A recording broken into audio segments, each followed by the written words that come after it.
കാസർഗോഡ് ദേശീയപാതയിൽ വീണ്ടും വിള്ളൽ. പിലിക്കോട് കാർഷിക ഗവേഷണ കേന്ദ്രത്തിന് സമീപം പടുവളത്താണ് 1/2 കിലോമീറ്ററിലധികം വിള്ളൽ രൂപപ്പെട്ടത്.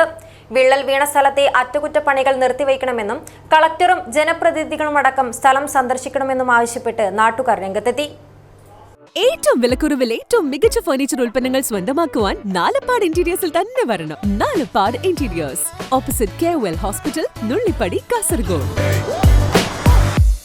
കാസർഗോഡ് ദേശീയപാതയിൽ വിള്ളലുകൾ രൂപപ്പെടുന്നത് പതിവ് സംഭവമാകുന്നു. ഒടുവിലായി പിലിക്കോട് കാർഷിക ഗവേഷണ കേന്ദ്രം സ്റ്റോപ്പിലെ പാലം മുതൽ പടുവളം വരെ റോഡിൻ്റെ പടിഞ്ഞാറും കിഴക്കും 1/2 കിലോമീറ്ററോളമാണ് വിള്ളൽ കാണപ്പെട്ടത്. 10 മീറ്ററിലധികം ഉയരത്തിൽ കെട്ടിപ്പൊക്കിയാണ് ഇവിടെ നിർമ്മാണം നടന്നത്.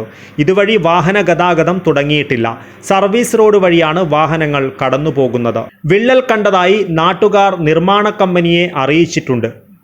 നിലവിൽ ഇപ്പോൾ വിള്ളലിൽ ടാർ ഒഴിച്ച് ഒട്ടിച്ച് അതിനു മുകളിൽ ഒരു പാളി കോൺക്രീറ്റും നിരത്തി പ്ലാസ്റ്റിക് ഷീറ്റിട്ട് മൂടിവെച്ച നിലയിലാണുള്ളത്.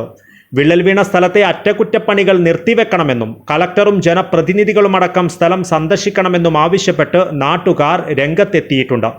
ഈ ഭാഗത്തെ ഭിത്തിയുടെ ബലക്ഷമത പരിശോധിക്കണമെന്നും നാട്ടുകാർ ആവശ്യപ്പെടുന്നു.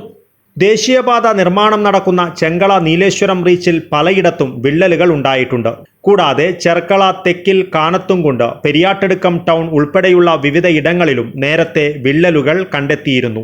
പ്രവൃത്തിയിലെ അശാസ്ത്രീയതയും കൃത്രിമത്വവുമാണ് ഇത്തരത്തിലുള്ള വിള്ളലുകളും ഗർത്തങ്ങളും രൂപപ്പെടുവാൻ കാരണമെന്നാണ് പ്രദേശവാസികളുടെ ആരോപണം.